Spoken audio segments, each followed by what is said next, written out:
وہ تیز قدموں سے اسے اپنے ساتھ گھسیٹ رہا تھا جبکہ ملیحہ غصے سے بے حال مسلسل مزاحمت کر رہی تھی۔ تم لوگ وہاں منہ اٹھا کر کیوں کھڑے ہو؟ اندر آؤ یا تم لوگوں کو بھی کوئی خاص دعوت نامہ سینڈ کرنا پڑے گا۔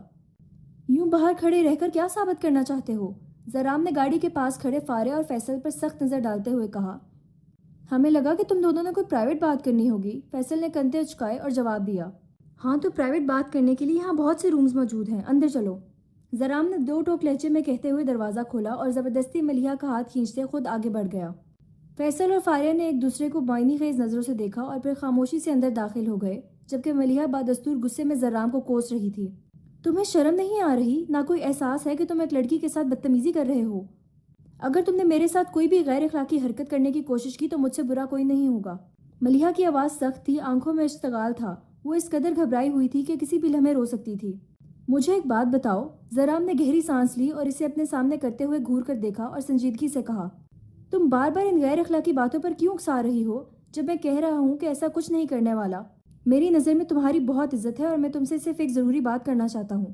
ملیحہ نے بے یقینی سے اسے دیکھا مگر زرام کے لہجے میں آج پہلی بار سختی کی جگہ کچھ اور تھا۔ رمضان کے مہینے کی پرنور ہواؤں میں تمہیں میں اتنا کمینہ لگتا ہوں کہ ایسی کوئی حرکت کروں گا؟ یار صرف بات کرنی ہے اور وہ بات بہت ضروری ہے، خدا کی قسم تمہیں کوئی نقصان نہیں پہنچاؤں گا۔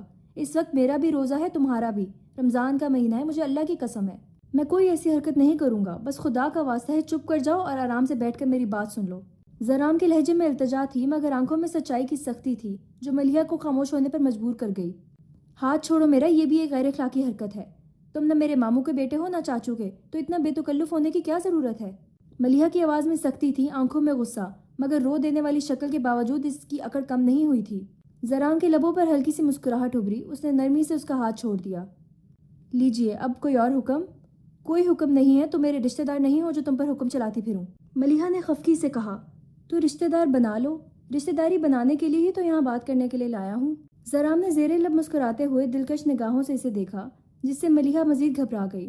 فیصل اور فاریہ کے چہروں پر معنی خیز مسکراہٹ ابھر آئی جیسے وہ زبردستی ہنسی دبانے کی کوشش کر رہے ہوں۔ آ گئے نا اپنی اوقات پر، رشتہ داری بنانے آئے ہو؟ بنا لو، بہن بنا لو مجھے۔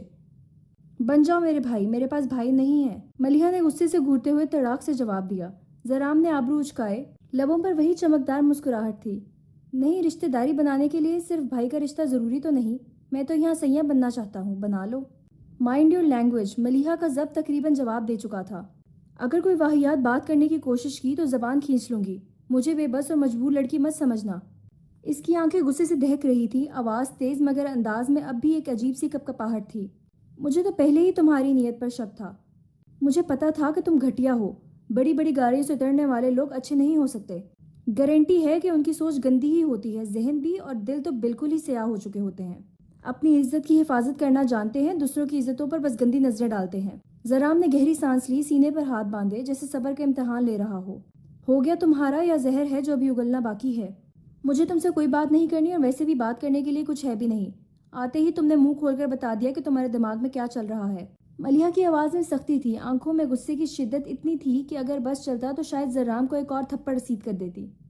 اچھی طرح سے جانتی ہوں کہ اب تم مجھے کوئی اچھی سی آفر کرو گے، پھر اپنی گرل فرینڈ بنانے کی کوشش کرو گی، یہی ٹیکنیک ہوتی ہے تم جیسے بڑے لوگوں کے پاس۔ مگر معذرت، نہ تو میں تمہاری بڑی سی چمکدار گاڑی سے متاثر ہوئی ہوں، نہ تمہارے امیر ہونے سے، اور نہ ہی تمہاری خوبصورتی سے۔ وہ ایک لمحے کو رکی، پھر تلخی سے مسکرائی۔ مجھے زہر لگتی ہیں وہ لڑکیاں جو پیسے پر مرتی ہیں اور اپنا مقام گرا دیتی ہیں۔ ملیحہ نے نگاہ اٹھا کر فاریہ کو دیکھا، اس کا طنز فاریہ کے لیے تھا۔ فاریہ نے جیسے ہی اس کی بندوق کا رخ اپنی جانب دیکھا تو فوراً سے کھانسی کا بہانہ کیا اور فوراً رخ موڑ لیا۔ وہ سمجھ چکی تھی کہ تیر کا نشانہ وہی ہے، مگر فیصل تو مزے لے رہا تھا۔ اس کی آنکھوں میں شرارت تھی، ہونٹوں پر دبائی ہوئی مسکراہٹ روکے نہیں پا رہی تھی۔ کچھ دیر پہلے جب ملیحہ نے گاڑی کے اندر اس کی عزت افزائی کی تھی تو اس وقت فاریہ خوب ہنسی تھی اور اب باری فیصل کی تھی۔ وہ مزے سے یہ منظر انجوائے کر رہا تھا جیسے کوئی دلچسپ فلم چل رہی ہو۔ بائی دی وے، ایک بات بتاؤ، کیا نام ہے تمہارا؟ زرام نے نرم مگر سنجیدہ لہجے میں آنکھوں میں جھانکتے ہوئے پوچھا۔ مس ملیحہ، تم اتنی کڑوی کیوں ہو؟ میرے بارے میں جانے بغیر اتنی بڑی رائے کیسے قائم کر سکتی ہو؟ ملیحہ ایک لمحے کو ساکت ہوئی، پھر 2 قدم پیچھے ہٹ کر کھڑی ہو گئی۔ جو بھی کہنا ہے دور رہ کر کہو، اس نے سپاٹ مگر سخت لہجے میں کہا۔ اور رہی بات میری کڑواہٹ کی، تو میں نے تم جیسے امیر لوگوں کے اتنے بھیانک روپ دیکھے ہیں کہ اب مزید دیکھنا نہیں چاہتی۔ اچھی طرح جانتی ہوں کہ تم جیسے لوگوں کی نظروں میں ہم جیسی لڑکیوں کی عزت کی کیا قیمت ہوتی ہے، بہت اچھی طرح سے جانتی ہوں۔ ملیحہ کی آنکھوں میں نمی تیرنے لگی تھی، فیصل جو ابھی کچھ دیر پہلے مزے سے مسکرا رہا تھا اب ایموشنل سا ہو کر خاموش ہو گیا۔ ہر کوئی ایک جیسا نہیں ہوتا، زرام نے ٹھہرے ہوئے لہجے میں کہا۔ کسی کو جانے بغیر اس کے بارے میں رائے قائم کر دینا ناانصافی ہے۔ پہلے میری بات سنو، مجھے سمجھو، جانچو، پھر فیصلہ کر لینا کہ میں کیسا ہوں۔ زرام کے لہجے میں نرمی اور محبت کے رنگ واضح تھے، مگر ملیحہ کے چہرے پر سختی برقرار تھی۔ معاف کیجیے، وہ دو ٹوک انداز میں بولی۔ نہ مجھے آپ کو جاننے کا شوق ہے، نہ ہی آپ کے ساتھ وقت گزارنے میں دلچسپی ہے۔ ہمارے جیسے سفید پوش لوگوں کی زندگی میں بہت سے کام ہوتے ہیں۔ ہمیں اپنی محنت سے اپنی کالج کی فیسیں ادا کرنی پڑتی ہیں، گھر کے اخراجات سنبھالنے ہوتے ہیں۔ اسی لیے برائے مہربانی کسی اپنی جیسی امیر گھر کی لڑکی کو گرل فرینڈ بنائیں، مجھے ان فضول کے کاموں میں مت گھسیٹیں۔ اس نے ایک پل کے لیے سانس لیا، پھر نظریں چراتے ہوئے بولی، ہاں اس دن آپ نے میری مدد کی تھی، اس کے لیے میں دل سے شکر ادا کرتی ہوں۔ اب آپ پلیز مجھے جانے دیں، چلو فاریہ۔ وہ تیز قدموں سے دروازے کی طرف بڑھی، مگر زرام نے ایک جھٹکے سے اس کا ہاتھ تھام لیا۔ ملیحہ لمحے بھر کے لیے ساخت ہو گئی، مگر پھر غصے سے مٹھی بھینچ کر ہاتھ گھمایا۔ زرام کے گال پر تھپڑ رسید کرنے لگی، مگر اس بار زرام پہلے سے تیار تھا۔ اس نے ایک جھٹکے سے اس کا ہاتھ مضبوطی سے تھاما اور نفی میں سر ہلاتے ہوئے دھیمی مگر گہری آواز میں بولا، مس ملیحہ، دوبارہ ایسی جرت مت کرنا۔ ملیحہ کی آنکھوں میں الجھن در آئی، مگر زرام کی نظریں اٹل تھیں۔ اس دن تم نے تھپڑ مارا، میں نے برداشت کیا، کیونکہ وہ میری محبت تھی، ورنہ میرے ہاتھوں سے وہ ہاتھ کبھی سلامت نہیں بچتا جو مجھ پر اٹھنے کی کوشش کرتا۔ فضا میں گہری خاموشی چھا گئی تھی۔ زرام کے ہاتھ کی سختی ملیحہ کے اندر تک خوف بٹھا گئی تھی۔ بے شک وہ جتنی بھی خود کو مضبوط ظاہر کر لے، مگر اندر سے وہ ایک ڈری ہوئی لڑکی تھی جو ہر حال میں اپنی عزت اور بقا کی جنگ لڑ رہی تھی۔ جیسے ہی زرام کی گرفت سخت ہوئی، اس کی آنکھوں میں لرزش ابھری اور اگلے ہی لمحے آنسو اس کے رخسار پر پھسلنے لگے۔ زرام نے جیسے ہی اس کا بھیگا ہوا چہرہ دیکھا، اس کے اندر کچھ ٹوٹ گیا۔ وہ ایسا کچھ نہیں چاہتا تھا۔ سوری، تم رو کیوں رہی ہو؟ زرام کی لبوں سے الفاظ بے اختیار نکلے۔ اس نے جلدی سے اس کا ہاتھ چھوڑ دیا اور خود پر شرمندہ ہو رہا تھا۔ ٹھیک ہے، تم ایک کام کرو، تھپڑ مار لو۔ اگر تمہیں ذہنی تسکین ملتی ہے تو پلیز تم مجھے تھپڑ مار سکتی ہو۔ ملیحہ نے اپنی کلائی کو سہلاتے ہوئے سرخ آنکھوں سے اسے دیکھا۔ وہ دیوار کے ساتھ لگ کر کھڑی ہو گئی تھی، جیسے خود کو کسی نادیدہ خطرے سے محفوظ رکھنے کی کوشش کر رہی ہو۔ پلیز مجھے جانے دیں، اس کی آواز کانپ رہی تھی۔ میں آپ کے سامنے ہاتھ جوڑتی ہوں، پلیز مجھے جانے دیں۔ Maliha, I am really sorry, زرام نے ایک قدم پیچھے ہٹتے ہوئے سنجیدگی سے کہا۔ ڈرانا دھمکانا میرا مقصد نہیں تھا، اور نہ ہی میں تمہیں اس نیت سے یہاں لے کر آیا ہوں۔ تو پھر اسے ایک اور تھپڑ مار لینے دیتے نا، فیصل نے موقع دیکھ کر چوٹ کی۔ کم از کم بیچاری کا دل تو ہلکا ہو جاتا۔ دیکھ تو صحیح کتنا ڈر گئی ہے۔ زرام نے گہری سانس لی، مگر کچھ کہنے کی بجائے نظر جھکا لی۔ اس وقت اسے کچھ بھی کہنا فضول لگ رہا تھا۔ فاریہ فوراً ملیحہ کے قریب آئی اور نرمی سے اس کے کندھے پر ہاتھ رکھ دیا۔ ملیحہ، ریلیکس ہو جاؤ، سب ٹھیک ہے۔ وہ اسے اپنے ساتھ لگا کر یقین دلانے کی کوشش کر رہی تھی کہ وہ اکیلی نہیں ہے۔ فاریہ ملیحہ کی نسبت زیادہ مضبوط دل کی تھی، اور نہ جانے کیوں اسے زرام سے کوئی خطرہ نظر نہیں آ رہا تھا۔ اس کی نیت میں کھوٹ نہیں لگ رہی تھی، مگر یہ بات ملیحہ کو سمجھانا اس وقت مشکل تھا۔ ہاں، اس کی عقل تھوڑی موٹی سی ہے، مگر یہ ڈرانا دھمکانا نہیں چاہتا، نہ ہی تمہیں نقصان پہنچائے گا۔ فیصل نے ملیحہ کو گھبراتے ہوئے اور روتے ہوئے دیکھا تو نرمی سے سمجھانے کی کوشش کرنے لگا۔ زرام نے جیسے ہی موٹی عقل سنا تو ایک سخت نظر فیصل پر ڈالی، مگر خاموش رہا۔ ایسے گھورنے کا کیا فائدہ، سچ ہی تو بول رہا ہوں۔ فیصل نے کندھے اچکائے۔ موٹی عقل کے سانڈ، لڑکی کو اظہار محبت کے وقت پیار سے سمجھایا جاتا ہے، اور اگر یہ ایک تھپڑ اور مار بھی لیتی تو کون سا قیامت ٹوٹ پڑی تھی۔ تمہاری تو جان اتنی بڑی ہے، مگر سسٹر کا ہاتھ تو نازک سا ہے، تمہیں تو کوئی فرق بھی نہیں پڑتا۔ ایسے لگتا جیسے کسی نے گدگدی کی ہے۔ کسی کا نازک سا دل تو خوش ہو جاتا۔ فیصل کی دلیلیں بالکل فیصل جیسی تھیں، اتنی فنی کہ سننے والا ہنسنے پر مجبور ہو جاتا۔ فاریہ کے لبوں پر بھی مسکراہٹ آ گئی تھی، مگر اس وقت ہنس کر وہ ملیحہ کو مزید غصہ نہیں دلانا چاہتی تھی، اور نہ ہی وہ ملیحہ کے بہتے آنسوؤں کو نظر انداز کر سکتی تھی۔ فیصل نے ابھی ملیحہ سے نیا رشتہ جوڑا تھا، سسٹر کا۔ پلیز آپ اپنا منہ بند رکھیں، ملیحہ نے روتے روتے تڑک کر جواب دیا۔ آپ بھی انہی جیسے ہیں، ان کے ڈرائیور بن کے ساتھ گھومتے ہیں تاکہ یہ لوگوں کی بیٹیوں کو اس طرح سے ہراساں کر سکیں۔ فیصل کا منہ حیرت سے کھل گیا۔ کیا تم تو میرا ہی بینڈ بجانے پر تلی ہوئی ہو؟ میں اس کا ڈرائیور نہیں ہوں، میں اس کا دوست ہوں، اور دوستی میں مجبوری کے تحت مجھے اس کے ساتھ آنا پڑا، اور یہ تمہارے لیے کچھ بھی ایسا ویسا نہیں سوچتا۔ یہ تم سے… چپ کر جاؤ، زرام نے سخت لہجے میں بات کاٹ دی۔ جو کہنا ہوگا میں خود کہہ لوں گا، تمہیں میری سفارش کرنے کی ضرورت نہیں ہے۔ فیصل نے بمشکل اپنی ہنسی روکی۔ زرام کا یہ انداز بتا رہا تھا کہ وہ خود ملیحہ کو اپنی محبت کے بارے میں بتانا چاہتا ہے، مگر وہ سننے کو تیار ہی نہیں تھی۔ زرام کی حالت سے فیصل محظوظ ہو رہا تھا۔ کمینے دوستوں کی یہی نشانی ہوتی ہے کہ جب ایک دوست مشکل میں ہو تو دوسرے کو تسکین ضرور ملتی ہے۔ زرام نے گہری سانس لی۔ اس کی آنکھوں میں ایک عجیب سی بے چینی تھی، جیسے کچھ کہنا چاہتا ہو مگر الفاظ بکھر رہے ہوں۔ آہستہ آہستہ بھاری 2 قدم آگے بڑھا، مگر پھر ملیحہ کی بھیگی آنکھوں کو دیکھ کر رک گیا۔ وہ ابھی بھی دیوار کے ساتھ جڑی کھڑی تھی، جیسے خود کو کسی انہونی سے محفوظ رکھنے کی کوشش کر رہی ہو۔ آنکھوں میں بے یقینی اور چہرے پر گھبراہٹ کے رنگ بہت گہرے تھے۔ پلیز ملیحہ، زرام کی آواز میں التجا تھی، صرف ایک بار میری بات سن لو۔ ملیحہ کی آنکھوں سے آنسو بہتے ہوئے اس کی آنکھوں کو بہت پرکشش بنا رہے تھے۔ جھیل کی جیسی گہری آنکھیں آنسوؤں سے لبریز ہو کر سیدھا زرام کے دل پر وار کر رہی تھیں۔ بہت خوبصورت احساس تھا جس کو زرام محسوس کر رہا تھا۔ آج سے پہلے اس نے کبھی ایسا احساس محسوس نہیں کیا تھا۔ زرام کی آنکھوں میں ملیحہ کے لیے محبت تھی، مگر وہ اپنی محبت کا اسے یقین نہیں دلا پا رہا تھا۔ الفاظ اس کا ساتھ نہیں دے رہے تھے۔ ملیحہ کے چہرے پر سختی اور گھبراہٹ برقرار تھی۔ ہمت جمع کرتے ہوئے زرام نے گہری سانس لی، جیسے خود کو پرسکون کرنے کی کوشش کر رہا ہو۔ میں تمہیں یہاں کسی بری نیت سے نہیں لایا، میرا تمہیں خوفزدہ کرنے کا کوئی ارادہ نہیں تھا۔ دھیمی مگر مضبوط آواز میں سنجیدگی سے بول رہا تھا۔ ملیحہ نے زخمی نگاہوں سے اسے دیکھا۔ زرام کے انداز میں کچھ ایسا تھا جو اسے پل بھر کے لیے الجھا گیا تھا۔ وہ اسی سختی سے کھڑی رہی، مگر زرام کی بات جاری تھی۔ جب پہلی بار تمہیں دیکھا تب شاید میں خود نہیں جانتا تھا کہ یہ کیا ہے۔ بس ایک عجیب سا احساس تھا، ایک انجانی سی کشش۔ مگر جوں وقت گزرتا گیا تمہارے بارے میں سوچنا بڑھتا گیا۔ تمہاری بے نیازی، تمہاری مضبوطی، تمہاری سچائی، سب کچھ دل میں نقش ہوتا گیا۔ تمہاری وہ ایک اچانک ملاقات مجھے بھول نہیں سکی۔ جب بھی سوتا ہوں تمہارا گھبرایا ہوا معصوم چہرہ میری نظروں کے سامنے گھوم جاتا ہے۔ میں ٹھیک سے سو نہیں پاتا، کسی کام میں میرا دل نہیں لگتا۔ تو میں سمجھ گیا کہ یہ محبت ہے، اور محبت کرنا کوئی گناہ نہیں ہے۔ میں تمہاری جانب شادی کا ہاتھ بڑھا رہا ہوں، تمہارے ساتھ چکر چلانا، تمہیں اپنی گرل فرینڈ بنانا، ایسا کوئی ارادہ نہیں ہے میرا۔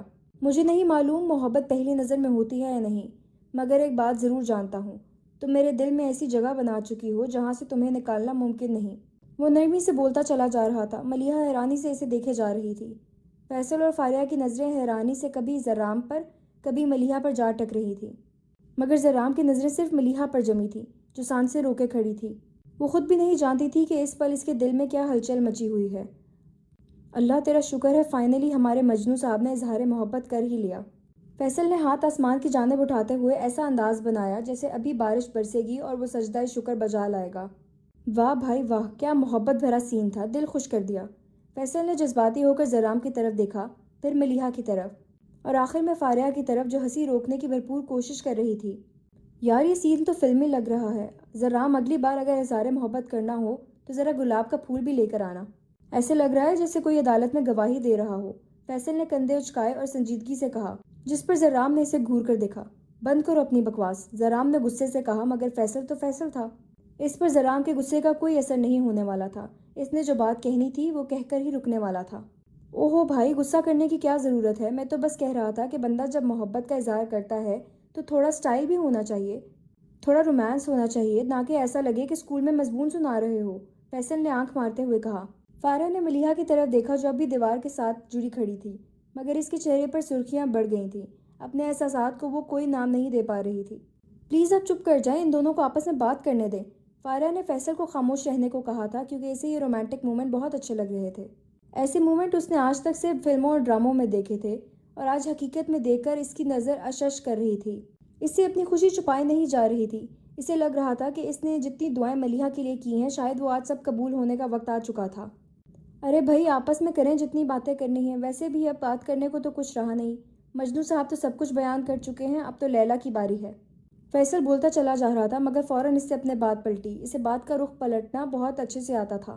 میرا مطلب ہے کہ اگر ہماری سسٹر کو پیارے مجنوں صاحب پسند آئے تو زرام صاحب کو ایک عدد پھول پکڑا کر کہہ دے، یہ لو پاس ہو گئے، تم اب شادی کی تیاری کرو۔ فیصل کی شرارتیں عروج پر تھیں اور زرام کے چہرے کے تاثرات سے لگ رہا تھا کہ اگر ابھی اس کے ہاتھ میں کچھ آ جاتا تو وہ فیصل کی درگت ضرور بناتا۔ ملیحہ نے سرخ چہرے کے ساتھ زرام کی طرف دیکھا جو اب بھی سنجیدگی سے اسے دیکھ رہا تھا۔ بس اب اگلا سین یہ ہوگا کہ ہیروئن آنکھوں میں آنسو لیے بھاگتی ہوئی جائے گی اور ہیرو بے بسی سے دیکھتا رہ جائے گا۔ پھر ہیروئن کو گھر جا کر احساس ہوگا کہ اسے سچ میں ہیرو سے محبت ہو گئی، اور پھر وہ شرماتے ہوئے دوپٹے کا پلو دانتوں تلے دبا کر ہیرو کو کہہ دے گی، اے جی مجھے آپ سے محبت ہو گئی ہے، اور ٹھک سے فون بند کر دے گی۔ فیصل، زرام نے دانت پیستے ہوئے گھورا، مگر فیصل کو کون روک سکتا تھا؟ اب دیکھو نا، ہیروئن سوچ رہی ہوگی یہ بندہ اتنا امیر ہے، میں تو عام سی لڑکی ہوں، یہ محبت کیسے ممکن ہو سکتی ہے؟ اور پھر 2 منٹ بعد بیچاری فیصلہ کر لے گی کہ اس محبت کو قربان کر دینا چاہیے، کیونکہ فیملی پریشر، سوسائٹی، عزت غیرت اور نہ جانے کیا کیا۔ اب ایسے وہ فوراً سے جواب کیسے دے سکتی ہے؟ فیصل نے آنکھیں مٹکاتے ہوئے ہاتھ جھاڑے، جیسے ملیحہ کی پوری سوچ وہ پہلے سے جانتا ہو۔ ملیحہ جو پہلے ہی گہری سوچ میں گم تھی اب غصے سے فیصل کو دیکھنے لگی۔ تمہیں کوئی کام نہیں ہے یا بس لوگوں کی زندگی کے ڈرامے بنانے میں دلچسپی رکھتے ہو؟ بالکل صحیح پہچانا، میں تو پیدا ہی لوگوں کی کہانیاں مزیدار بنانے کے لیے ہوا ہوں۔ فیصل نے فخریہ انداز سے کہا۔ فیصل 1 منٹ چپ ہو جاؤ، زرام نے ضبط سے کہا اور ملیحہ کی طرف دیکھا جو اب بھی الجھن میں تھی۔ ملیحہ میں مذاق نہیں کر رہا، میں تمہیں دل سے چاہتا ہوں اور یہ کوئی فلمی سین نہیں ہے، میں تم سے شادی کرنا چاہتا ہوں۔ اب کی بار خاموشی چھا گئی۔ فیصل نے آنکھیں حیرت سے پھیلائیں کیونکہ زرام بہت سنجیدہ انداز سے بات کر رہا تھا۔ فارح نے ملیحہ کی طرف دیکھا اور ملیحہ وہ تو جیسے الفاظ کے سمندر میں ڈوب چکی تھی۔ بہتے ہوئے آنسو تھمنے لگے تھے مگر لبوں سے جواب دینے کی ہمت نہیں تھی، نہ اقرار تھا نہ انکار، بس خاموشی سے ہاتھوں کو مڑوڑے جا رہی تھی۔ کیسے یقین کروں کہ تم جو کہہ رہے ہو وہ سچ ہے؟ کیسے یقین کر لوں کہ اپنے اسٹیٹس کی لڑکیاں چھوڑ کر تمہیں محبت کرنے کے لیے صرف میں ملی ہوں؟ کیسے یقین کر لوں کہ تم ٹائم پاس کرنے کے لیے یہ سب نہیں کر رہے؟ ہے کوئی جواب؟ اگر ہے تو بتاؤ۔ کچھ دیر ایموشنل اور چپ کھڑی رہنے کے بعد ایک دم سے پتہ نہیں ملیحہ کے اندر کون سا جن جاگ گیا تھا، وہ تڑک کر جواب دیتی چلی گئی۔ زرام تو شوق میں تھا کہ ایک دم سہمی ہوئی روتی ہوئی ملیحہ اچانک سے یہ طوفانی انرجی کہاں سے آ گئی اس میں، جبکہ اس کے تڑک کر بولنے پر ہمیشہ کی طرح فیصل کو بہت مزہ آ رہا تھا۔ چہرے پر ہاتھ رکھ کر ہنسی ضبط کرنے کی کوشش کر رہا تھا مگر آنکھوں میں شرارت کی چمک واضح تھی۔ فارح تو پہلے سے ہی تیار تھی کہ خاموش ملیحہ کا مطلب ہے کہ نیا طوفان آنے والا ہے، اور وہ طوفان آ چکا تھا۔ اب فارح تھوڑی ریلیکس ہو گئی تھی کیونکہ اس کی پیاری سی بہنا دوست کی آنکھوں سے بہنے والی گنگا جمنا رک چکی تھی۔ آنسو بہنا بند ہو گئے تھے اور اب وہ پھر سے اپنے خونخوار روپ میں واپس آ چکی تھی۔ دو جواب؟ ہے کوئی جواب تمہارے پاس؟ ملیحہ نے انگلی اٹھا کر غصے سے کہا۔ اس وقت لگ رہا تھا کہ اس کے اندر کوئی خونی بھوتنی آ چکی ہے۔ زرام بے اختیار 2 قدم پیچھے ہٹا۔ ملیحہ کا انداز دیکھ کر زرام نے ہتھیار ڈال دیے تھے۔ ریلیکس ریلیکس، ڈرا کیوں رہی ہو یار؟ دیتا ہوں جواب دیتا ہوں، زرام نے جلدی سے کہتے ہوئے 2 قدم مزید پیچھے لے لیے۔ صبر تو کرو یار، ڈرا کر رکھتی ہے، ایسے کون جوتوں سمیت سامنے والے پر چڑھ جاتا ہے؟ اپنی صفائی پیش کرنے کی پوری کوشش کروں گا، ہر سوال کا جواب دوں گا۔ تم نے تو میری سانسیں ہی بند کر دی ہیں۔ وہ اپنے دل پر ہاتھ رکھ کر گھبرانے کی ایکٹنگ بھی کر رہا تھا اور کچھ وہ ملیحہ کا اچانک سے بدلا روپ دیکھ کر سچ میں گھبرا گیا تھا۔ واہ، جو بندہ دنیا سے نہیں ڈرتا وہ آج ایک لڑکی کے آگے سرنڈر کر رہا ہے۔ فیصل نے موقع کا فائدہ اٹھاتے ہوئے کہکا لگایا۔ اب اتنا اچھا موقع فیصل ہاتھ سے کیسے جانے دے سکتا تھا؟ موقع پر چوکا مارنا تو فیصل کی ہمیشہ سے عادت تھی اور یہاں تو اسے چھکا لگانے کا موقع مل گیا تھا۔ فیصل تمہاری زبان بند نہیں ہو سکتی؟ زرام نے گھور کر فیصل کو دیکھا اور دانت پیستے ہوئے بولا۔ فارح نے ہنسی دبانے کی کوشش کی کیونکہ ماحول بہت فنی ہو رہا تھا، سچ میں کامیڈی کا سین لگ رہا تھا، جبکہ ملیحہ کی آنکھوں میں اب آنسوؤں کی جگہ غصہ اور بے یقینی تھی۔ وہ پوری طرح اپنے خونخوار موڈ میں واپس آ چکی تھی۔ اوکے میں چپ ہو جاتا ہوں، میری وجہ سے معاملات خراب نہیں ہونے چاہیے۔ فیصل زبردستی اپنے منہ پر انگلی جماتے ہوئے خاموش رہنے کی ایکٹنگ کرنے لگا۔ تم ایک کام کرو، تھوڑی دیر کے لیے یہاں سے دفع ہو جاؤ، مجھے بات کرنے دو، زرام نے سختی سے کہا۔ یار تم تو ابھی سے رنگ بدلنے لگ گئے، شادی کے بعد پتہ نہیں کیا کرو گے؟ فیصل نے آنکھیں سکیڑ کر زرام کو گھورا۔ خیر کوئی بات نہیں، میں خاموش ہو جاتا ہوں، میری وجہ سے کوئی معاملات خراب نہیں ہونے چاہیے۔ فیصل نے معصوم سی شکل بنائی اور اپنی ہنسی روکتے ہوئے چہرے پر انگلی جما لی جیسے واقعی بہت شریف بن گیا ہو۔ ڈرامے باز، فیصل نے منہ ہی منہ میں بڑبڑایا تھا۔ کوئی کہیں نہیں جائے گا۔ ملیحہ نے غصے سے ہاتھ اٹھا کر فیصل کو روکا، اس کے انداز میں سختی تھی۔ ایسی کوئی پرائیویسی کی بات نہیں ہو رہی جو آپ کو یہاں سے بھیجیں، اس نے زرام کی آنکھوں میں دیکھتے ہوئے کہا۔ جو بات کرنی ہے ان کے سامنے کرو۔ وہ 1 قدم اور آگے بڑھی۔ اور بتائیں کیسے یقین کروں کہ آپ جو بول رہے ہیں وہ بالکل سچ ہے؟ مجھے آپ پر یقین نہیں ہے۔ ملیحہ کی آواز سخت تھی، آنکھیں شکوک سے بھری ہوئی تھیں۔ اتنے امیر ترین انسان ہو کر آپ کو شادی کے لیے میں ہی ملی ہوں؟ اس نے طنزیہ لہجے میں کہا جیسے زرام کی بات اس کے گلے سے نیچے نہیں اتر رہی ہو۔ آپ کو کیا میں شکل سے پاگل لگتی ہوں؟ اس بار اس کا انداز اور بھی تیکھا تھا، جیسے خود ہی اپنے سوال کا جواب جانتی ہو۔ بالکل لگتی ہو، بدھو لگتی ہو، زرام نے اس کی آنکھوں میں آنکھیں ڈال کر دیکھتے ہوئے سختی سے کہا۔ فیصل نے ہنسی دبانے کے لیے زور سے ہونٹ بھینچ لیے جبکہ فارح نے جلدی سے ہاتھوں سے منہ چھپا لیا تاکہ کہکا نہ نکل جائے کیونکہ کہانی کا رخ ایک بار پھر سے بدل چکا تھا۔ فن میں لڑائی، لڑائی میں محبت، الگ ہی سین چل رہا تھا یہاں پر۔ کیا کہا؟ ملیحہ نے گھور کر زرام کو دیکھا۔ میں نے کہا تم بدھو ہو، بدھو، زرام نے 2 ٹوک جواب دیا۔ اگر عقل ہوتی تو پتہ ہوتا کہ محبت پر زور نہیں چلتا۔ اس کی نظریں ملیحہ کے چہرے پر جمی تھیں۔ تمہیں کس نے کہہ دیا کہ محبت سوچ سمجھ کر ہوتی ہے؟ زرام کے لہجے میں سختی آ گئی تھی۔ کس نے کہا کہ محبت کے لیے اسٹیٹس کی پہچان ضروری ہوتی ہے؟ وہ 1 قدم آگے بڑھا۔ وہ محبت ہی کیا مس ملیحہ جس میں اسٹیٹس دیکھا جائے، اسے محبت نہیں سودا کہتے ہیں، زرام نے سنجیدگی سے کہا۔ سمجھی تم؟ اس نے گہری سانس لی۔ میری آنکھوں کو تم اچھی لگی، زرام نے مضبوط لہجے میں کہا۔ میرے دل نے تمہیں سراہا، اس کی آواز میں سچائی تھی۔ میرے دل نے مجھے تم سے محبت کرنے پر مجبور کیا۔ وہ تھوڑا جھکا جیسے وضاحت دینا چاہتا ہو گئی محبت، زرام نے بے ساختہ کہا۔ اب اس میں امیری غریبی اونچ نیچ کا تو سوال ہی نہیں اٹھتا، وہ اعتماد سے بولا۔ ملیحہ بے یقینی سے اسے دیکھے جا رہی تھی۔ زرام کے الفاظوں میں جو سچائی کی شدت تھی اسے جھٹلانا ناممکن تھا۔ محبت جب چاہے جس سے چاہے ہو جاتی ہے۔ زرام نے ملیحہ سے نظریں نہیں ہٹائیں۔ میری محبت تمہارے لیے 100% خالص ہے۔ اس کے لہجے میں مضبوطی تھی۔ یقین کرنا نہ کرنا یہ اب تم پر ہے۔ زرام خاموش ہوا اور ملیحہ کے رد عمل کا انتظار کرنے لگا۔ ایسا تو نہیں ہو سکتا کہ اس کے اتنا سب کچھ بولنے کے بعد اس کی تیکھی مرچ خاموش رہے۔ زرام کو ابھی تک یہ نہیں پتہ چلا تھا کہ اس نے جس سے محبت کی ہے وہ اس کی سوچ سے کہیں زیادہ حاضر دماغ ہے۔ اس کی خاموشی کو خاموشی سمجھنے والا سب سے بڑا بے وقوف ہے، کیونکہ جب وہ خاموش ہوتی ہے تو اس کا یہ مطلب ہوتا ہے کہ دماغ میں کوئی نئی چیز، نیا بام تیار ہو رہا ہو۔ فیصل نے ہنسی دباتے ہوئے فاریہ کی طرف دیکھا۔ تمہارے خیال سے اب کیا جواب آئے گا؟ کیا مجنوں صاحب کامیاب رہے؟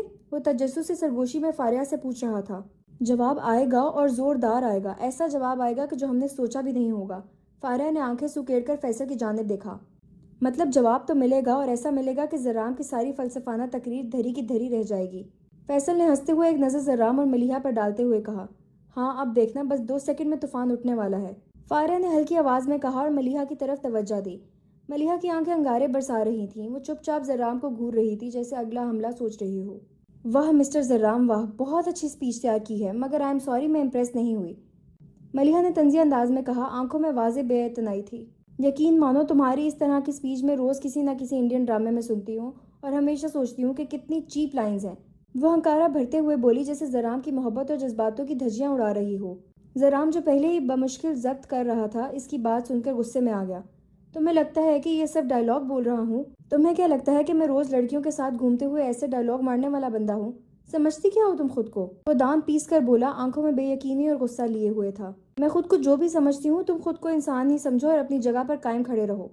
ملیحہ نے سختی سے انگلی اٹھائی اور تنبیہ کی، تم نے کہا تھا تمہارا روزہ ہے اور میرے ساتھ کوئی بھی بدتمیزی نہیں کرو گے، اپنے وعدے کو یاد رکھو۔ زرام جو اس وقت شدید غصے میں تھا اس کی بات سنتے ہی لمحے بھر کو ٹھٹک گیا۔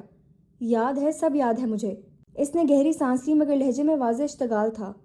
اگر نقصان پہنچانا ہوتا تو ابھی تمہیں اس وقت بلڈنگ سے نیچے پھینک چکا ہوتا۔ اگر نہیں پھینکا تو اس کا مطلب ہے کہ مجھے سب یاد ہے۔ اس کے صبر کا پیمانہ لبریز ہو رہا تھا۔ واہ، تم مجھے اٹھا کر بلڈنگ سے نیچے پھینک دو گے؟ بڑے آئے، تمہارے باپ کا راج ہے، ملیحہ نے طنزیہ تالیاں بجاتے ہوئے کہا۔ پھینک کر دکھاؤ، اگر میں نے بھی تمہیں دھمکا دے کر نیچے نہ گرایا۔ یہ دھمکیاں کسی اور کو جا کر دینا۔ زرام کی برداشت اب ختم ہونے لگی تھی۔ وہ آگے بڑھا تو ملیحہ فوراً پیچھے ہو گئی۔ میرے خیال سے تمہیں فی الحال سچ میں چلے جانا چاہیے، زرام نے گہری سانس لیتے ہوئے کہا، اس سے پہلے کہ تم مجھے اتنا اکسا دو کہ میں سچ میں اٹھا کر تمہیں یہاں سے پھینک دوں۔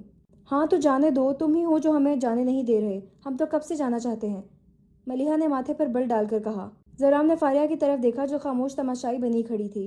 پلیز اپنی دوست کو لے کر یہاں سے اسی وقت چلی جاؤ، زرام نے سخت لہجے میں کہا۔ میں کیسے لے کر جاؤں؟ اب جیسے آپ لے کر آئے ہیں ویسے ہی واپس چھوڑ کر آئیں، فاریہ روحانسی شکل بنائی۔ ویسے بھی ہمیں اپنی جاب پر جانا ہے، کال سینٹر سے لیٹ ہو رہی ہوں، آج کی تنخواہ بھی کٹ جانی ہے۔ وہ اداس ہو کر بولی کیونکہ اس نے تو افطاری کا بھی پلان بنا رکھا تھا جو ملیحہ کی ضد کی وجہ سے چوپٹ ہو گیا تھا۔ زرام نے نظریں اٹھا کر فاریہ کی طرف دیکھا اور مسکراتے ہوئے بولا، نہیں کٹے گی تمہاری سیلری، ٹینشن فری ہو کر جاؤ۔ مطلب؟ فاریہ نے حیرانی سے پوچھا۔ تمہارے کال سینٹر والوں سے میری بات ہو چکی ہے، تمہاری تنخواہ نہیں کٹے گی۔ واہ، میرا کھڑوس باس مان گیا، فاریہ خوشی سے بولی۔ واہ بھائی واہ، زرام بھائی آپ تو کمال کی چیز ہیں، بہت کمال کی چیز ہے، 1 دن کی تنخواہ ہمیں لے کر دے رہا ہے، وہ بھی بندوق کی نوک پر، تو یہ اچھا کیسے ہو سکتا ہے؟ ملیحہ نے زرام کو پھر سے تانا مارا۔ زرام نے اس کی بات سنی اور طنزیہ مسکراتے ہوئے آگے بڑھا، مجھے اچھا بننے کا کوئی شوق نہیں ہے۔ وہ مزید قریب ہوا، اب تم انتظار کرنا، میں بہت جلد تمہارے گھر والوں کے پاس تمہارا رشتہ مانگنے آ رہا ہوں۔ ملیحہ کی آنکھیں حیرت سے پھیل گئیں مگر زرام کی بات ابھی ختم نہیں ہوئی تھی۔ اور اگر تم نے انکار کیا تو پھر مجھے کوئی دقت نہیں، زرام نے قدم جمایا اور سنجیدگی سے کہا، تمہیں تمہارے گھر سے، تمہارے کالج سے یا تمہارے کال سینٹر سے اٹھا کر لے جانے میں، اور اتنا جگرا رکھتا ہوں کہ تمہیں اٹھا کر بھی لے جاؤں گا اور نکاح بھی کر لوں گا۔ اور ایک لمحے کو رکا، پھر نظریں گہری کرتے ہوئے بولا، اب تمہاری مرضی ہے کہ تم نے باعزت طریقے سے میرے ساتھ شادی کرنی ہے یا پھر سمجھ تو گئی ہوگی۔ تم مجھے دھمکی دے رہے ہو؟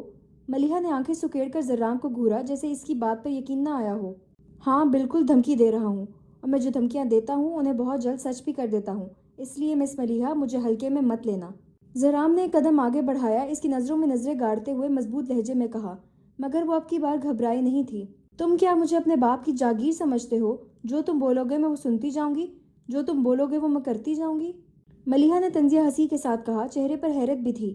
نہیں، تم میری جاگیر نہیں ہو، لیکن بہت جلد تم پر میرا حق ہوگا، اور وہ بھی پورے اختیار کے ساتھ۔ زرام کی گہری نظریں اس کے چہرے پر مرکوز تھیں۔ تمہارا مجھ پر کبھی حق، ملیحہ نے غصے سے کہنا چاہا مگر وہ اپنی بات مکمل نہ کر سکی۔ چپ، تم پہلے ہی بہت بول چکی ہو، اب اور بولنے کی ضرورت نہیں ہے۔ زرام نے انگلی سختی سے اس کے لبوں پر رکھ کر اسے خاموش کروا دیا۔ اس کی آنکھوں میں ایک عجیب سی شدت تھی۔ ملیحہ کا دل زوروں سے دھڑکنے لگا، جیسے پسلیاں توڑ کر باہر آنے کو بےتاب ہو۔ وہ اس شخص کے سامنے زیادہ دیر کھڑی نہیں رہ سکتی تھی، نہ ہی مزید اپنا کانفیڈنس برقرار رکھ سکتی تھی۔ کچھ تھا زرام میں، کچھ ایسا جو ملیحہ کو اس کی گہری نظروں کا سامنا کرنے سے روک رہا تھا۔ وہ تیزی سے فاریہ کا ہاتھ تھام کر باہر کی جانب بھاگی۔ اس بار زرام نے اسے روکا نہیں، بلکہ فیصل اور زرام بھی تیز قدموں سے اس کے پیچھے پڑ گئے۔ ملیحہ گاڑی میں بیٹھو، زرام نے سختی سے کہا، کیونکہ ملیحہ فاریہ کا ہاتھ تھامے تیزی سے آگے بڑھ رہی تھی، جیسے کسی بھی قیمت پر اس کی بات نہ ماننے کا ارادہ رکھتی ہو۔ مجھے نہیں بیٹھنا تمہاری گاڑی میں، ملیحہ نے پلٹ کر تیز لہجے میں کہا۔ کیا چاہتی ہو تم؟ تمہیں پیار کی زبان سمجھ نہیں آتی؟ گاڑی میں بیٹھو۔ زرام دھاڑا، اس کے صبر کا پیمانہ لبریز ہو چکا تھا۔ پتہ نہیں کیوں مگر ملیحہ کو اس کی یہ شدت خوفزدہ کر گئی تھی۔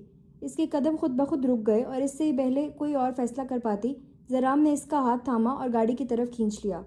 ملیحہ پل بھر کے لیے بے بس ہو گئی اور فاریہ بھی اس کے ساتھ گاڑی میں بیٹھ گئی۔ باقی سفر خاموشی سے کٹا۔ ملیحہ حیران رہ گئی جب گاڑی سیدھا ان کے کال سینٹر کے سامنے جا کر رکی۔ اس کا مطلب تھا کہ زرام نے پہلے سے ہی سب معلومات لے رکھی تھی۔ جیسے ہی گاڑی رکی، ملیحہ بجلی کی تیز رفتاری سے اپنا بیگ سنبھالتی ہوئی باہر نکلی۔ فاریہ بھی اس کے ساتھ ہی اتری اور زرام کی گاڑی لمحوں میں وہاں سے اڑ چکی تھی۔ دونوں اب بھی کالج کی یونیفارم میں تھیں، مگر یہ کوئی نئی بات نہیں تھی۔ اکثر وہ کالج سے سیدھا کال سینٹر آ جاتی تھی اور وقت کی بچت کے لیے اوپر عبایا ہی پہنے رکھتی تھی۔ آج بھی ایسا ہی ہوا تھا، بس فرق یہ تھا کہ آج کے دن کی شدت اور زرام کے الفاظ کی گونج ابھی تک ملیحہ کے ذہن میں باقی تھی۔ سورج ڈھلنے کے قریب تھا مگر میدان میں ابھی بھی روشنی کی کرن باقی تھی۔ کھلے آسمان تلے ایک قدیم برگد کے درخت کے نیچے چوڑے دائرے میں دری بچھائی گئی تھی۔ سامنے ایک اونچی لکڑی کی کرسی رکھی گئی تھی جو اس بات کا نشان تھی کہ آج یہاں فیصلہ ہونے والا ہے۔ چاروں طرف گاؤں کے معتبر لوگ، بڑے جوان اور عورتیں جمع تھیں۔ کچھ لوگ گھوڑوں پر سوار تھے، کچھ چارپائیوں پر بیٹھے تھے، جبکہ زیادہ تر لوگ زمین پر براجمان تھے۔ یہ وہی مقام تھا جہاں کبھی سلطان لغاری انصاف کیا کرتا تھا، مگر برسوں سے یہ جگہ توقیر لغاری کے نام ہو چکی تھی۔ آج پہلی بار اس جرگے میں زیگم سلطان بیٹھنے والا تھا۔ زیگم کو خاص طور پر جرگے میں بلایا گیا تھا، مگر اسے معلوم نہیں تھا کہ آج کا مقدمہ کس کے بارے میں ہے، مگر حادثاتی طور پر جرگہ رکھا گیا تھا تو مطلب صاف تھا کہ کچھ نہ کچھ تو بہت اہم ہے۔ مائد کو زیگم نے منع بھی کیا تھا کہ وہ رہنے دے، وہ آرام کرے، اس کا روزہ ہے، مگر مائد اس وقت کوئی بھی رسک نہیں لینا چاہتا تھا۔ اسے اپنے یار کی جان کی حفاظت کرنی تھی، کیونکہ ابھی زیگم بہت سالوں بعد واپس آیا تھا اور اس کے ارد گرد اعتماد کے لوگوں کی تصدیق کیے بغیر مائد زیگم کو کسی بھی لمحے اکیلا نہیں چھوڑ سکتا تھا۔ اسی لیے وہ بھی جرگے میں اس کے ساتھ گیا تھا۔ جیسے ہی زیگم مائد اور اپنے چند خاص لوگوں کے ساتھ وہاں پہنچا، سب کی نظریں اس پر جم گئیں۔ کچھ دیر کے تصوف کے لیے ایسا لگا سلطان لغاری کی جوانی کا روپ لوٹ آیا ہو۔ وہی قد کاٹ، وہی چوڑا سینہ، سلطان جیسی گندمی جازب نظر رنگت، وہی گہری نیلی آنکھیں جو کسی کو بھی میگنت کی طرح اپنی جانب کھینچنے کی کشش رکھتی تھی۔ سفید شلوار قمیص، کندھے پر اجرک، آنکھوں میں باپ جیسا دبدبا۔ وہ شان سے چلتا ہوا آگے بڑھا اور کرسی پر بیٹھ گیا۔ لوگوں کی نظریں نہیں ہٹ رہی تھیں زیگم سلطان سے۔ وہ سالوں بعد لوٹا تھا۔ کبھی وہ اپنے بابا سائیں کے ساتھ جرگے میں کبھی کبھار آیا کرتا تھا، مگر آج وہ اپنے بابا سائیں کی جگہ جرگے میں فیصلہ کرنے والا تھا۔ سالوں امریکہ رہنے کے بعد وہ اپنے ہی سندھی سٹائل کو اپناتے ہوئے شلوار قمیض میں آیا تھا۔ السلام علیکم۔ وعلیکم السلام، سب نے آواز بلند کر کے ایک ساتھ کہا۔ مائد سائڈ پر رکھی ہوئی کرسی پر بیٹھ چکا تھا۔ آج کا مقدمہ کیا ہے؟ زیگم نے دو ٹوک الفاظ میں پوچھا۔ سامنے بیٹھے ایک بزرگ نے گہری سانس لی، پھر بولے، آج یہ جرگہ انصاف کے لیے بیٹھا ہے اور انصاف کرنے والا تو ہے زیگم پت۔ بزرگ کے چہرے پر درد کی چھائیاں جھریوں کی لکیروں سے جھلک رہی تھیں۔ زیگم نے سوالیہ نظروں سے بزرگ کی جانب دیکھا۔ اس سے پہلے کہ زیگم کچھ پوچھتا، بزرگ کے پیچھے ایک عورت کی آواز گونجی، سائیں ہمیں انصاف چاہیے۔ سب کی نظریں اس عورت کی طرف اٹھ گئیں۔ اس کا چہرہ دھوپ سے جھلسا ہوا تھا، مگر آنکھوں میں درد کی کہانی تھی، جیسے برسوں کے انتظار کے بعد وہ پہلی بار بولنے جا رہی ہو۔ جی بولے، میں سن رہا ہوں، زیگم نے عورت کی بات کو جاری رکھنے کو کہا۔ یہ جو تیرا چاچا توقیر تھا، اس نے ہماری بہنوں، بیٹیوں، عورتوں کی عزتوں کے ساتھ جو کھیل کھیلا، ہمیں اس کا حساب چاہیے۔ ہمیں انصاف چاہیے سائیں، ہمیں انصاف چاہیے۔ فضا میں سناٹا چھا گیا۔ زیگم نے ارد گرد بیٹھے لوگوں کی طرف دیکھا۔ سب کی نظریں جھکی ہوئی تھیں، جیسے وہ سب کچھ جانتے تھے مگر برسوں سے خاموشی کا بوجھ اٹھائے بیٹھے تھے۔ زیگم نے اپنے ہاتھ سختی سے بھینچ لیے۔ وہ توقیر کی حرکتوں سے ناواقف نہیں تھا۔ ہمیشہ سے توقیر کوٹھوں پر آیا جایا کرتا تھا۔ یہ بات زیگم جانتا تھا، مگر جو بات آج اس کے سامنے کھل کر آ رہی تھی، وہ اس کے صبر کی آخری حدوں کو توڑ کر گزر گئی تھی۔ کرتوتیں توقیر نے کی تھی مگر شرم سے پانی پانی زیگم ہو رہا تھا۔ کس کس کو اس ظالم نے نقصان پہنچایا ہے؟ زیگم نے نظریں نیچے جھکائیں، دھیمے مگر خطرناک لہجے میں پوچھا۔ جرگے میں کچھ دیر کے لیے خاموشی چھا گئی، پھر ایک ایک کر کے عورتیں کھڑی ہونا شروع ہو گئیں۔ کسی کا بھائی مارا گیا تھا، کسی کا شوہر، کسی کی بہن کو زبردستی بیاہ دیا گیا تھا، اور کسی کو برسوں تک عزت پامال کرنے کے باوجود ڈر اور دبدبے سے خاموش رہنے پر مجبور کیا گیا تھا۔ اور آپ لوگ خاموش کیوں رہے؟ زیگم کی آواز گرجدار تھی۔ سامنے بیٹھے ایک بوڑھے نے لمبی سانس لی۔ ہماری خاموشی خوف کی وجہ سے تھی پتر۔ توقیر کے پاس بندوقیں تھیں، طاقت تھی اور حکومت کا ساتھ تھا۔ ہمارا منہ کھولنے سے پہلے وہ زبان بند کرنے کی طاقت رکھتا تھا۔ اگر غلطی سے کسی کے منہ سے اس کا نام تک پھسل جاتا تو اس کی باقی کی عزت بھی کہاں محفوظ رہ جاتی تھی۔ رات کو بند دروازوں کو توڑ کر وہ گھر سے عزتوں کو باہر لے جا کر بے آبرو کر دیتا تھا، اور ہماری آواز سننے والا کوئی نہیں تھا۔ جب آواز اٹھاتے تھے ہماری ہی زمینوں میں کاٹ کر ہمیں گاڑ دیا جاتا تھا۔ کیسے ہم منہ کھولتے؟ کیسے کچھ کرتے؟ ہم کمزور اور بے بس تھے، بزرگ بتاتے ہوئے رو پڑا۔ مگر اب اس کا دور ختم ہو چکا ہے، اب فیصلہ تیرے ہاتھ میں ہے۔ ہمیں جب سے پتہ چلا ہے کہ اب جرگے کے فیصلے سلطان سائیں کا بیٹا کرے گا، ہمیں لگا ہمارے لیے روشنی کی امیدیں جاگ گئی ہیں۔ ہمیں لگا کوئی آ گیا ہے ہمارے سر پر ہاتھ رکھنے والا۔ زیگم نے ایک نظر ان عورتوں پر ڈالی جو امید بھری نظروں سے اسے دیکھ رہی تھیں۔ سب کی نظروں میں امید تھی کہ سب کچھ ٹھیک ہو جائے گا۔ آج زیگم سلطان کا پہلا فیصلہ یہ ہے کہ اس زمین پر کسی عورت پر کوئی ظلم نہیں ہوگا۔ جو جرم ہوئے ان سب کا حساب ہوگا۔ میں خود جا کر توقیر سے حساب لوں گا۔ اس نے جو ظلم کیے ہیں ان کی قیمت اسے چکانی پڑے گی۔ زیگم کا فیصلہ سنتے ہی لوگوں میں سرگوشیاں ہونے لگیں۔ کچھ کے چہروں پر سکون آ گیا تھا تو کچھ کے آنسو بہنے لگے تھے۔ آج برسوں بعد اس برگد کے درخت کے نیچے انصاف کی بنیاد رکھی جا چکی تھی۔ برسوں بعد کسی نے ان کی فریاد سن لی تھی۔ وہ عورت بے بسی سے رو رہی تھی اور اس کے آنسوؤں میں برسوں کا درد جھلک رہا تھا۔ پتہ نہیں کیوں زیگم کے کہنے پر بھی اس سے کچھ زیادہ سکون نہیں ملا تھا۔ زیگم کی نظریں اس کے شوہر پر گئیں جس کی ایک ٹانگ نہیں تھی، مگر اس کی آنکھوں میں آج بھی غیرت اور عزت کی چمک باقی تھی۔ زیگم نے غصے سے لب بھینچ لیے، اس کے اندر غصے کی ایک شدید لہر اٹھی۔ زیگم جاننا چاہتا تھا کہ وہ کیا چاہتی ہے، کیونکہ اس کے آنسو بہتے ہوئے کچھ کہنا چاہتے تھے۔ آپ روئیں مت، مجھے بتائیں کیا چاہتی ہیں؟ زیگم نے بلند آواز میں پوچھا۔ سائیں، ہمیں ایسا انصاف چاہیے جس سے ہمارے دل کو تسکین ملے۔ سالوں تک ہماری بیٹیوں کی عزتوں کو پیروں تلے روندا گیا۔ نہ تو ہماری اپنی عزت کی کوئی قیمت تھی اور نہ ہی ہماری بیٹیوں کی عزت کی کوئی قیمت تھی۔ عورت دہائی دیتے ہوئے بولی اور اس کی آواز میں ایسا درد تھا کہ وہاں موجود ہر شخص کے دل میں چبھنے لگا۔ زیگم نے اپنی جگہ سے اٹھ کر ایک گہری نظر سب پر ڈالی۔ وہ دھیمے مگر پر اثر لہجے میں بولا، اگر زیگم سلطان کے پاس تم لوگ انصاف کے لیے آئے ہو تو یہ یقین رکھو کہ زیگم سلطان سلطان لغاری کا بیٹا ہے۔ زیگم کبھی ناانصافی نہیں کرے گا۔ حقداروں کو حق ملے گا، مظلوموں کو انصاف ملے گا، یہ میرا وعدہ ہے تم سب سے۔ وہ ایک لمحے کو رکا، اپنے الفاظ کا وزن مزید بڑھا رہا تھا۔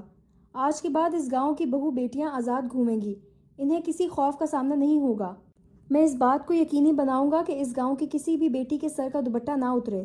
اگر ایسا ہوا تو یہ زیگم سلطان کی توہین ہوگی۔ یہاں کی ہر بیٹی میری بیٹی ہے، ہر بہن میری بہن ہے، ہر ماں میری ماں ہے، اور میں ان سب کی حفاظت کو یقینی بناؤں گا۔ وہ مضبوط لہجے میں یقین دہانی کروا رہا تھا۔ زیگم کی بات پر لوگوں میں سرگوشیاں ہونے لگیں۔ کچھ آنکھوں میں امید جاگی تو کچھ کو یقین نہیں آ رہا تھا کہ جو الفاظ وہ سن رہے ہیں وہ حقیقت میں ممکن بھی ہوں گے یا نہیں، کیونکہ توقیر کا ڈر اور دبدبا اس قدر ان پر حاوی تھا کہ سب کچھ نظروں کے سامنے دیکھ کر بھی یقین نہیں کر پا رہے تھے۔ توقیر نے برسوں تک ایسا ظلم کیا تھا کہ جس سے ابھی تک پردے اٹھنے باقی تھے۔ وہ عورت جس کا شوہر اپاہج ہو چکا تھا دوبارہ لرزتی ہوئی آواز میں بولی، یہ میرے شوہر ہیں، ان کی ٹانگیں نہیں ہیں، اور ان کی ٹانگ کاٹنے والا کوئی اور نہیں بلکہ وہی توقیر لغاری ہے۔ ان کا قصور صرف اتنا تھا کہ انہوں نے اپنی بیوی کی عزت کا سودا نہیں کیا، بس یہی قصور تھا ان کا۔ میری عزت بچانے کے لیے یہ آگے بڑھے، میری عزت بھی نہیں بچ سکی اور اب میرے شوہر کو زندگی بھر کے لیے اپاہج بھی کر دیا گیا۔ بے دردی کے ساتھ کلاڑی مار کر میرے شوہر کی ٹانگیں کاٹ دی گئیں۔ عورت کی بات پر زیگم کے ماتھے کی رگیں تن گئی، مٹھی سختی سے بھینچ گئی، مگر اس نے اپنے غصے کو ضبط میں رکھا۔ یہ وقت ان لوگوں کو دلاسا دینے کا تھا، یقین دلانے کا تھا کہ ان کے ساتھ انصاف ہوگا۔ سالوں سے ظلم سہتے ہوئے لوگوں میں اعتماد جگانا ضروری تھا۔ زیگم سلطان نے گہری سانس لی اور عورت کی طرف بڑھا اور سامنے جا کر کھڑا ہو گیا۔ میں تم سب کے سامنے ہاتھ جوڑتا ہوں، مجھے معاف کر دو۔ اگر مجھے ذرا سا بھی احساس ہوتا کہ بابا سائیں کے گزر جانے کے بعد گاؤں میں یہ سب کچھ ہو رہا ہے تو زیگم سب کو چھوڑ کر یہاں آتا۔ میں مٹ جاتا مگر کہیں اور نہ جاتا۔ تم سب کی تکلیفوں کا ازالہ کروں گا، یہ میرا وعدہ ہے۔ زیگم نے پورے گاؤں کی طرف دیکھا، پھر اپنی دھیمی مگر گرجدار آواز میں بولا، ہر مظلوم کو اس کا حق ملے گا، ہر عورت کو انصاف ملے گا۔ جو ظلم ہو چکا ہے اس کا بدلہ ضرور لیا جائے گا۔ توقیر لگاری کو وہی سزا ملے گی جو تم سب مقرر کرو گے۔ یہ مت سوچو کہ وہ میرا خونی رشتہ دار ہے۔ انصاف کا تقاضا یہی ہے کہ اپنے اور پرائے نہیں دیکھے جاتے، اور تم سب میرے اپنے ہو۔ لوگ حیرت سے زیگم کو دیکھ رہے تھے، کچھ کے آنسو بہہ رہے تھے، کچھ کے چہرے پر امید تھے۔ زیگم کی باتوں نے برسوں سے دبے ہوئے دلوں میں روشنی کی ایک کرن پیدا کر دی تھی۔ یہ گاؤں میرے باپ نے اپنی محبت سے سینچا تھا۔ میں وہی دوار واپس لے کر آؤں گا۔ تم سب کو روزگار ملے گا، تمہارے گھروں میں پھر سے خوشیاں آئیں گی۔ جہاں جہاں ظلم ہوا ہے وہاں وہاں میں روشنی لے کر آؤں گا، اور تم سب کو اس کا یقین رکھنا ہوگا، کیونکہ زیگم سلطان وعدے سے نہیں پھرتا، اور مجھ پر یقین کرنے کی وجہ بابا سائیں ہیں۔ اگر بابا سائیں اپنے گاؤں والوں کے ساتھ کبھی ناانصافی نہیں کرتے تھے تو یقین رکھو میں بھی انہی کا بیٹا ہوں، ان کا ہی خون ہوں، کبھی ناانصافی نہ کروں گا، نہ ہونے دوں گا۔ یہ کہتے زیگم نے ایک قدم پیچھے ہٹا لیا۔ پورے جرگے میں خاموشی تھی، مگر اس خاموشی میں امید کی چمک تھی۔ آج برسوں بعد انصاف کی بنیاد رکھی جا چکی تھی۔ زیگم وہاں سے جا چکا تھا، مگر اس کا دلایا ہوا یقین لوگوں کے چہرے پر مسکراہٹیں لے آیا تھا۔ لوگ زیگم کو دعائیں دیتے ہوئے اپنے گھروں کو لوٹ چکے تھے۔ دن بھر کی بھاگ دوڑ، جرگے میں گھنٹوں بیٹھنے کی تھکن، لوگوں کے مسائل سننے اور ان کے دکھ بانٹنے کے بعد زیگم اور مائد کا برا حال تھا۔ زیگم ابھی تک مجبور لوگوں کی دکھی داستان سن کر پریشان تھا۔ وہ سچ میں دل سے ان لوگوں کا درد محسوس کر رہا تھا۔ باہر سے سخت دکھنے والا زیگم سلطان اندر سے بہت نرم دل رکھنے والا شخصیت کا مالک تھا۔ سورج ڈھلنے کو تھا، گاؤں کی فضا میں ایک عجیب سا سکون تھا، مگر دونوں کے اندر جیسے تھکن کی گہری لہر تھی۔ دونوں کا روزہ تھا، اور پہلا روزہ بہت ہی زیادہ بھاگ دوڑ میں گزر چکا تھا۔ مائد نے گاڑی سٹارٹ کی اور ایک گہری سانس لیتے ہوئے بولا، یار آج تو دن بہت طویل لگ رہا ہے، صبح سے ایک لمحے کی فرصت نہیں ملی۔ زیگم نے گردن سیٹ سے لگائی اور آنکھیں موند لیں، جیسے کچھ لمحوں کے لیے دم لینا چاہتا ہو۔ وہ ذہنی طور پر بہت زیادہ کرب میں تھا۔ اس کے گاؤں والے اتنی تکلیف میں تھے اور اسے احساس تک نہیں ہوا۔ یہ تکلیف اسے اندر ہی اندر کھائے جا رہی تھی۔ اسے خاموش دیکھ کر مائد بھی خاموش ہو گیا تھا۔ گاڑی کچے راستے پر دھیرے دھیرے آگے بڑھ رہی تھی۔ باہر کھیتوں میں ہلکی ہلکی ہوا چل رہی تھی۔ کہیں دور کسی کنویں پر عورتیں گڑھے بھر رہی تھیں، اور کچھ چراوے مویشی کو واپس راستے پر لے جا رہے تھے۔ گاؤں کا منظر ہمیشہ سے ایسا تھا، مگر آج سب کچھ مختلف لگ رہا تھا۔ افطاری کا وقت ہونے والا تھا، لوگ تیزی سے گھروں کی جانب جا رہے تھے۔ راستے میں کچھ لوگ کھجوریں اور پانی لے کر کھڑے تھے تاکہ آنے جانے والوں کا روزہ کھلوا سکیں۔ زیگم کو فوراً سے خیال آیا تھا کہ کل سے سحر و افطاری کی دسترخوان گاؤں میں اسپیشل لگوائے جائیں گے، جہاں پر ہر خاص و عام آ کر روزہ افطار کر سکے گا۔ اسی لمحے زیگم کے فون کی ٹون بجی۔ ایک دم خاموشی میں یہ آواز کسی تیروں کی پہچاڑ جیسی محسوس ہوئی۔ زیگم نے تھوڑا چونک کر جیب سے موبائل نکالا اور اسکرین پر نظر ڈالی۔ میسج پر کافی لمبا چوڑا پیغام لکھا تھا، غلطی کی اتنی سزا مت دو کہ میں مر جاؤں، خدا کے لیے میرا فون اٹھاؤ۔